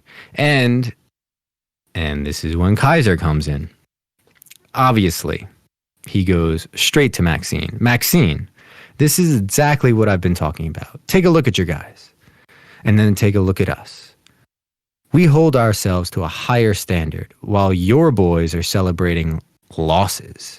What an embarrassment. Maxine responds, for a man that speaks so many languages, how can you not comprehend what go away means? Kaiser tries to respond, well, shoosh. Gable continues on him. You lost. So I assume you're on your way back to Boss Man Gunther to get browbeat like you always do. But before you go, give him a message for me, will you? Tell him I've still got my eyes locked on that Intercontinental Championship. And I am going to suplex my way back into a title match and take it from him. When you tell him, make sure he knows it's coming from Master Gable. So put a little bass in your voice, will you? Now, go run along and tell Fata, Dankeschön. I just love Alpha Academy, dude. I love all of them. I love Chad. I love Otis. I love Maxine. Like, they might honestly be my favorite faction in the entire company. They're amazingly entertaining. I don't know how they're able to hold a straight face with half of the shit they say. You can't talk about how big of a load these two men are. You just can't do that. They're an ass of a load. You just can't do that. Why the hell was Kaiser back here talking shit? Like, I didn't see them celebrating that they lost. They said they were going to go study the tape so they can get better. You're the one celebrating like you won when you got your ass beat too. And like, it was an embarrassing loss. It wasn't even like a manly victory. Like, you turned around and got knocked the fuck out, So I don't know why he was back here trying to talk shit. He got shooshed. He got sent away. And we're still on the journey of Gable trying to get that title. Eager to see where the hell this is actually going to go. Are we going to get a rematch eventually with Big Bronson where he eventually is able to suplex him? How's that going to play out? I think that's probably where it's going to go. I'm not wondering if we get like Bronson Otis again first and then Otis beats him and then Gable suplex. I don't know. Also, whatever happened to like training up Maxine? She had that like pseudo match against Valhalla. Like, get her involved, man. Yeah, we need some more action. We need more females that are attached to these factions so we can get more of those little things like that. I mean, where the hell is Karrion Kross and Scarlett? I sure did forget about them, but I hate Kross. They gave you everything in this company, man. They gave you the music. They gave you the girl. They gave you all this to make you feel special. That guy, and then he came back with hair. I don't know. He's just not it for me. Oh, no, I don't think he's it for anybody, really.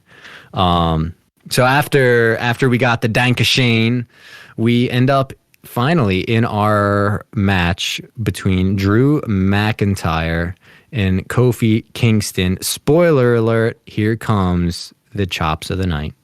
Man, and this was another action-packed big match here, another great match, and I'm hard pressed to put a pin in which one was actually my match of the night. We'll discuss this a little bit more after the final tag match, but I felt like this was a competition, for match of the night on this episode. We start off in this match, and Kofi is trying to use his speed to stay on top, but just as you alluded to set the tone of the entire match, Drew immediately stops all momentum that Kofi could ever hope to have and just chops the air out of this man's lungs, puts him in the corner, and chops him again. And probably not, but I hope this is also a call out to Gunther. Call this man out because you're supposed to be Mr. Chop, and I need more, man. Young Chop on the beat. I need some more of that. But at this point, Kofi is able to get a little bit of momentum. He counters an Irish whip by running onto the second rope and hitting a nice drop kick before Drew backs into the corner and eats a nice little stinger splash from Kofi. At this point, Kofi climbs up and tries to jump down on Drew, but gets caught. Drew walks him to the middle of the ring while holding him sideways, picks him up for a nice little vertical suplex, and then gets right back onto it as he knocks down Kofi with a little bit of a shoulder check. Eventually, Kofi does get a dropkick, sends Drew to the outside, climbs up to the top rope, and hits the nice trust fall splash onto Drew to the outside. Woods, of course, hitting the trombone, and they just start celebrating, just going ham. He picks Kofi up on his shoulders, and they're just hype in the middle of the match, which this is why I love the New Day. They're always fun, always entertaining, and always doing something that puts a smile on your face. Kofi's back on the apron. He hits another little splash, gets Drew back in the ring, and tries to get a nice little crossbody. And he does. And as he hits this crossbody, he puts a little swag with it. If you were playing basketball, he hit a nice little under the leg, it looked like, as he dropped his crossbody before we get to a little commercial break. Once we get back from the break, Drew's on top and he takes control from here. Kofi tries to slip out, but he gets caught coming off the top and gets hit for two giant belly-to-belly suplexes where he just gets thrown across the ring. Quickly, Drew runs up, grabs the neck breaker, brings Kofi down, and then hits the kip up in classic Drew fashion. He tries a future shock DDT before Kofi counters that, tries a pin before Kofi hits a famouser onto Drew McIntyre. Even the commentators talking about Kofi adding a new move to his repertoire. So it's nice seeing that. Hopefully that's a shout out to the Acclaimed. We all are about scissoring and daddy ass. So I hope that was a shout out to them. I love seeing that in there. He does hit a boom drop, and he's looking to set up the Trouble in Paradise before Drew counters this into the future shock, the double underhook DDT for a nice little 2 count. Kofi is able to kick out, but doesn't do him too much good because he just eats 2 more giant chops, and he was just laying him in tonight. Some more, everybody loves to see that. At this point, Kofi is able to counter it, get a nice clothesline to send Drew outside, and hits a nice little suicide dive, pushing Drew back into the announce table. There's a little scuffle between them. Kofi gets thrown, but he jumps over the steps and tries to jump back on the steps and get a nice little elevated strike onto Drew McIntyre, but just gets caught in the face by a giant forearm. He then, is kind of leaning down on the announce table, barely able to hold himself up. Drew just picks this man up by the ankles, holds him over his back, and hits the reverse Alabama slam face first into the apron. Oh, man. Kofi's basically dead at this point. He's just a lifeless body. Drew he struggles grabbing this man and throwing him into the ring. For some reason, Drew does the countdown, sets him up, begins his 3-2-1 to go for the countdown kick, and a trend that we've been seeing for the past few weeks. When he counts down, he misses the kick. Kofi's able to dodge it and hits the SOS for a 2 count. As both men are trying to regain themselves, we do see Ivar from the Viking Raiders running down from the back, being commanded by Valhalla as he attacks Woods, just beats him up on the outside, throws him around, throws him into the apron. He hits him with a big spinning heel kick, showing off, that athleticism for the big man once again, sends him into the barricade before hitting the low sliding crossbody right into the apron against Woods. Man, Kofi, tries to go outside to help his friend, but just gets pushed right back into the middle of the ring by Drew McIntyre, who hits him with a surprise Claymore. 1, 2, 3. Drew gets the victory again using the surprise Claymore here. And it's not over. Drew does win the match, but he leaves the ring after his victory, leaving Kofi dead in the middle. Woods is already dead on the outside. Ivar climbs into the ring and begins to just beat down on Kofi Kingston. He backs him up into the corner and just begins hitting these repeated back elbows into Kofi, and he's just bouncing his head like a basketball off of his elbow. And I've never seen this before, but it was amazing to watch. And Kofi's just there eating every bit of these back elbows, and you can see the long shot as we see Drew McIntyre walking up the ramp. He does glance back for a second, just as he did last week, but there was no thought. There was no hesitation. He immediately turns away, walks backstage as Ivar continues to beat down, lays out Kofi in the middle of the ring, and is able to hit his giant big man moonsault to just murder Kofi Kingston dead in the ring. Dude, he broke out the moonsault again. I'm telling you, I think they're ready to take the muzzle off Viking Raiders, and it's exciting. Dude, those back elbows, the only thing that I've ever seen like that before was like a MMA match where a dude just like got on top of another dude and just pounded elbows on top of his fucking cranium. And I was like, oh, this looks not so good for Kofi. But Drew is clearly less conflicted this time around to just leave Kofi in there. So again, the heel turn, man, I feel like it's the most obvious thing in the company right now. 100%. And I do like how they're slowly playing it out, not giving it to us all at once, and they're building it up for something bigger down the line. He's not going to be a prominent person in the next pay-per-view, most likely, but as we get into the next two after that, we can see him likely getting into some main events. If Seth ends up keeping that belt, I can see him being one of the next challengers, and I could also see him winning that. But it depends on what they want to do with Gunther and how that timeline plays out. Yeah, I would love that belt, the World Heavyweight Championship, probably on either Gunther or Drew. Those would be my two personal picks. So we'll have to see where that ends up, but that could be really fun on either one of them, and I think they'll defend it really well.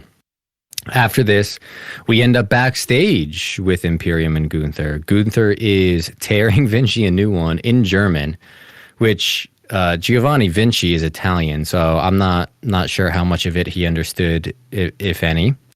Kaiser comes in and he just ran into Gable. Gunther stops him. I did not expect much today, but it was ridiculous what happened out there. Kaiser says, I would have got the job done if it wasn't for Giovanni. He messed it up. Gunther stops him with some more German. Since you know exactly how Gio messed up, from now on, he's your responsibility. If you mess up, we have an issue. If he messes up, we have an issue as well. And in the meantime, I will take care of my responsibility of being the greatest and longest reigning intercontinental heavyweight champion of all time. And I will do so by beating Tommaso Ciampa myself. And they leave. So Gunther's pissed, man. Gunther's pissed. We might see some breaking up of Imperium here, because we're going to have that beef between Kaiser and Vinci. And it's kind of sad because we're not going to care if there's ever going to be a Kaiser versus Vinci match. They don't make us care about either character. I don't know if I've ever heard Vinci even talk. If he talked in this segment, I missed it because that's how they portray the guy. He's just so forgettable. I do like him being part of the group because just two guys in a group isn't cool. It isn't fun. Like the three-piece is at a minimum what you need. But, just some seeds of dissension we're probably going to see. Maybe the crumbling of Imperium, maybe just the removal of Giovanni Vinci and maybe replaced by somebody else. Obviously, we're going to see Gunther moving on and winning this next IC title match against Ciampa here. He's going to beat the hell out of this guy. He's going to take out all of his frustration onto Ciampa and show Imperium how it's actually done, the Ring General. But we'll see who actually fights after this. I'm starting to get worried for Ciampa because he's going to get made an example of. And I think Ciampa's just going to make it worse. Because did they say we have the contract signing next week? Or yeah, it's the signing's going to be next week on Raw, so it's more or less official. Yeah, so Ciampa's going to do something to piss off Gunther even more next week, guaranteed during that contract signing. He's going to disrespect him even more. He's going to tell him, you're scared or I can actually beat you, and Gunther's not going to tolerate that. And we're going to see some nice hamburger meat on Ciampa's chest next Saturday. I don't know. Will we be able to see it through the chest hair? It remains to be seen. We shall find out. So we get just a little kind of worthless backstage thing between Byron, Ivar, and Valhalla, just basically asking Ivar if he has any reason for what he did, and he just comments on New Day took Eric out of the fight, and Valhalla says, it's an eye for an eye. Honestly, kind of worthless little segment. We get a quick little announcement reminding us all about the Becky Lynch Tiffany Stratton match coming up at No Mercy. Turns out that an Extreme Rules match in their vocabulary is more or less simply a no DQ match, is what I'm gathering. After this, we end up in our main event of Judgment Day versus Kevin Owens and Sami Zayn for the unified tag titles. Take it away. So we get this starting off with Judgment Day coming out first. Usually the champions come out second. I thought that was weird. They also came out sans Dom and JD McDonough. You think you'd have all the support, seeing as how that's literally what you needed to win these titles to begin with. I don't know why you wouldn't have everybody just out here to start, but maybe they, were thinking ahead and they would have gotten kicked out or something and they wanted them as a surprise. I don't know. But we came in and there was already grudges on both parties getting into this match. So as we start off, it's just all four members going melee on each other in the middle of the ring. As we finally get down to two people, it's just Sami Zayn and Finn Balor in the ring. We get some deep arm drags by Sami before Finn runs to the outside to take a break before we get a nice little commercial break. I assume during the commercial break that Damian Priest was tagged in because we have Priest and Zayn, and there's a little bit of a back and forth before we get Finn Balor back in, who throws some nice chops himself as well, not to be undermined. I'd say probably third place of chops of the evening, but not too shabby. We are able to get a little bit more back and forth. Sami gets sent into the corner, and he's able to gain control to tag in Kevin Owens. At this point, we get a nice little combo move where Sami Zayn hits a drop toe hold, causing Finn Balor to fall down on his stomach, and Kevin Owens just hits the senton right onto the back of Finn Balor, who's trapped down by Sami Zayn. I love that move right there. And we just have Kevin Owens being Kevin Owens and beating down Finn Balor against the ropes. Damian Priest does try to attack. Kevin Owens is able to dodge that and kicks Priest, who falls to the outside. But while he's distracted, he does, eat the double leg takedown and gets stomped by Finn Balor, who's then able to tag in Priest so they can maintain that momentum.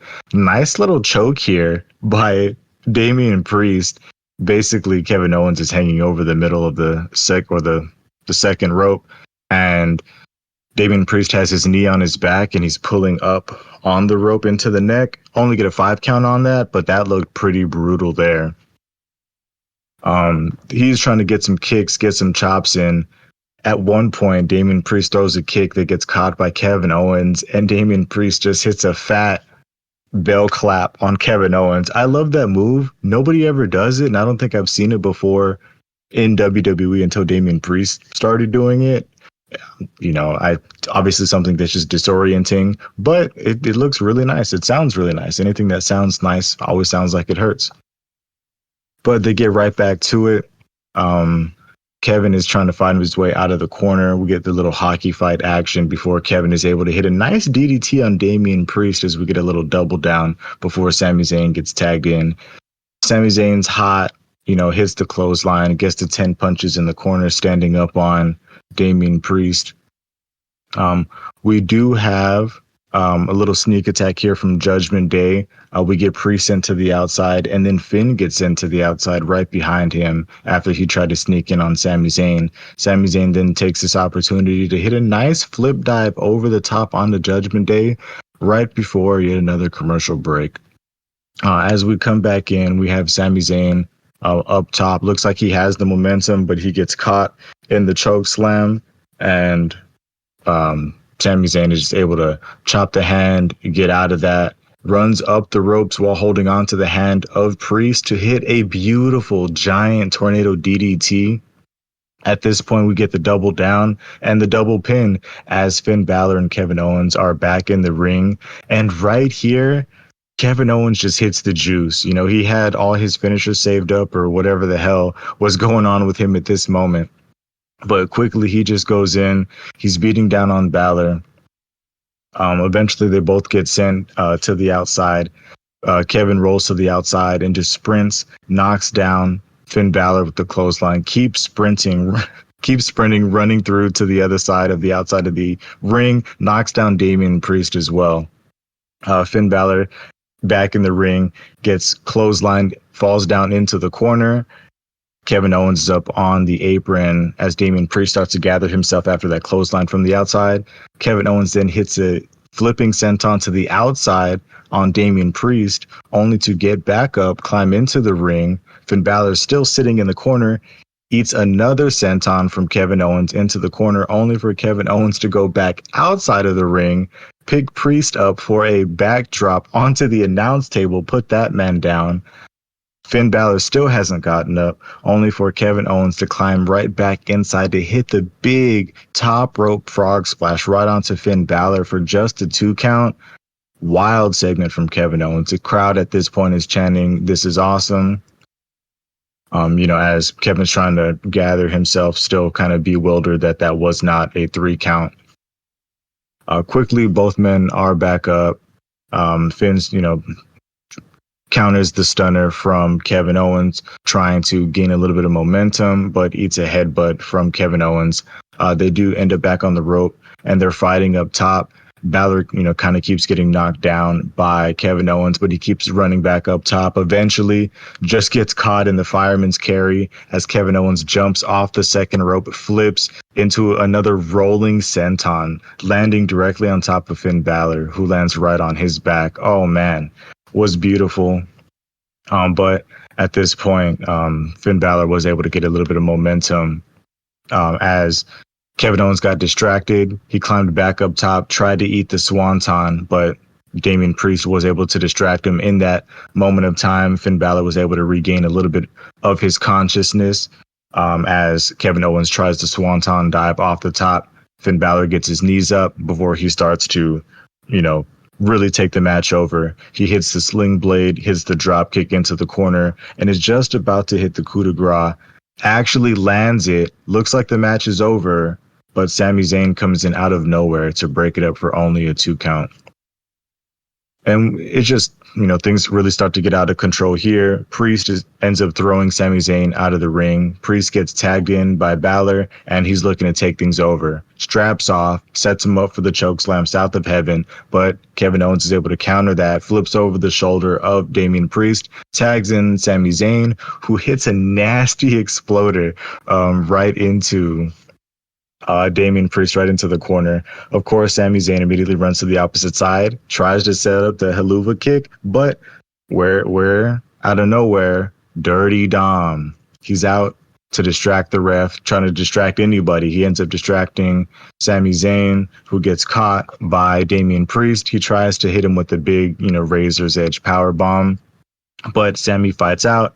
Standing in the corner, Priest comes in full speed, goes for the giant stinger splash, and just eats face first into the top of the post because Sami Zayn dodges out of the way.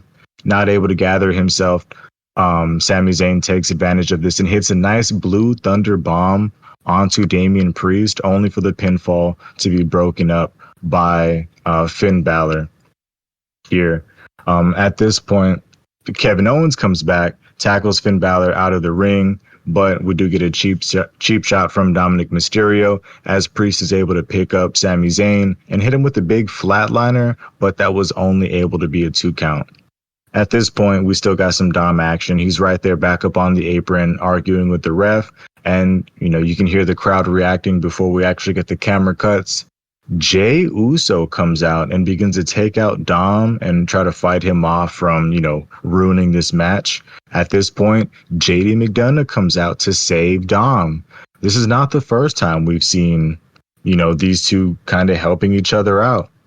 At this point, JD is holding Jay. He's got his arms back, and Dom is just, punching him in the face. And then out of nowhere, we get Cody Rhodes, who just comes sprinting down the ramp, sprints through the ring right into the suicide dive onto both gentlemen, knocking JD McDonough just completely over the announce desk, and it looked like he damn near kicked I don't know if it was Michael Cole or who it was on the announce table. He just looked like he kicked him dead in the chest. But it was perfect, and all these officials came out to kind of stop this and break all this stuff up. There wasn't that many officials that came out when Nia Jax and Zoe Stark were going at it. Like, they kind of let that play out, but they were real quick to stop this. But whatever, As we get back into the ring, we get back to the actual match at hand after all that distraction we had going on. Finn Balor's in the ring and he eats a stunner from Kevin Owens, but Priest is able to get in there and save, everything from going on. He knocks Kevin Owens out of the ring, but Sami Zayn gets in there as, Damian Priest is gathering himself in the corner, eats the haluva kick from Sami Zayn, but as Sami Zayn is still hanging in the corner, sneakily, JD McDonough with the tag title smacks Sami Zayn right in the face and knocks him down. Barely able to roll over and throw his arm on top of Sami Zayn, Damian Priest is able to sneak out the victory for Judgment Day to retain those unified tag championships. Yes, sir. And we weren't done there because there was chaos everywhere. The rest of this show. I mean, it probably went on for another 5 minutes of just everybody going out, everybody coming in, the refs coming in, security coming in, trying to break it all up. It was sheer chaos. And this is what I was alluding to earlier in the episode when I said, we're getting what we all know is coming. There's going to be a War Games. It's going to be Finn Balor, Damian Priest, Dominic Mysterio, JD McDonough versus Sami Zayn, Kevin Owens, Cody Rhodes, and Jey Uso, and it is going to be insane. It's going to be wild. I honestly, I don't know what beef Judgment Day and Drew McIntyre have had yet, but I feel like Drew McIntyre's got to get some friends. He's either going to side up with Judgment Day or he's going to side up with the Viking Raiders just so we can get some more action in the storylines that he's with, because he needs a friend for something. But I mean, maybe Sheamus comes back. Maybe, but then he's with the Brawling Brutes, then we'd have to, and maybe he turns on the Brawling Brutes, and that could be a nice little tag team feud to start things off as well. I don't know. But I loved all of this. I don't know what you saw at the end. There was that big brawl. I saw they were just in the middle of fighting. Sammy hit a stunner and then the show just stopped. It just cut off in the middle of them fighting for me. Yeah, that's it. That's how it ended for me. I'm pretty sure that's how it went off the air. Was they were still fighting. Who knows for how long afterwards? But this was match of the night for me. There was so much going on. There were a lot of good matches this show. In all honesty, the Drew Kofi match was great. The Ciampa match was pretty good. This show did not disappoint overall, but for me, this was match of the night. It just had so much shit in it. There was just so much going on, so many people coming down, it felt like we're like truly building and leading to something. Honestly, Sammy popping out Blue Thunder bombs is probably just like one of my favorite moments in wrestling right now. He just pops those off so nice. Some people do as well here and there, but you know, I feel like Sammy's the only one that it's like consistently part of his repertoire. Did you feel the same way? Yeah, very fun match. I'd probably have to give it to this one as match of the night as well, just because it felt like they gave this the time. You know, if we added, if we added 2 more minutes to Bronson Reed, that would have done it, because there's so much action that happened in that short match. 2 more minutes would have set it over. You gave a few more minutes to, the Kofi Drew match as well. We didn't have that ending interference. That could have been great as well. But I think just because of the storyline implications, the fact the title was on the line, and just the whole impact that everything in this match had, probably made this the match of the night for me as well. Yeah, I mean, the Dom Dragon Lee was a banger. Like, they could have just taken out the Tegan Nox Natalya match, and even though it wasn't very long, honestly, they probably could have taken out the Nia Jax Zoe Stark match and then just divvied up those minutes amongst those other matches. And I mean, man, that would have been amazing. Yeah, it would have been so nice, but at least it leaves us longing for more, because we know that nothing is ever one and done. It's multiple of the same. So I don't want to see everything that they have to give us, or see too much of one thing, because we know we're probably going to be seeing it again next week. Yep. And with this being a long Raw and a lot of stuff to address, I don't want to drag this on too long, but let's take a quick look at Fastlane and what we've got coming up. So what we know that we've got John Cena and Unknown Partner versus Bloodline, Jimmy and Solo. We know we've got Seth versus Shinsuke Nakamura in a last man standing match. We know we have Tommaso Ciampa and Gunther coming up, provided the contract signing next week goes fine. Don't see why it wouldn't. We've got some things that have been like mildly alluded to that could possibly happen. So these are speculatory matches. Maybe we get the Nia Jax Rhea Ripley match. From what we all seem to understand, Nia Jax isn't signed for very long, so if that's going to happen, it kind of needs to happen soon. I don't believe she is signed long enough to be at Survivor Series, or I think does Crown Jewel be the next one after that? So I don't think she's on board long enough for that question mark. So we've got that. Viking Raiders versus New Day is definitely coming up soon. That could be a Fastlane match.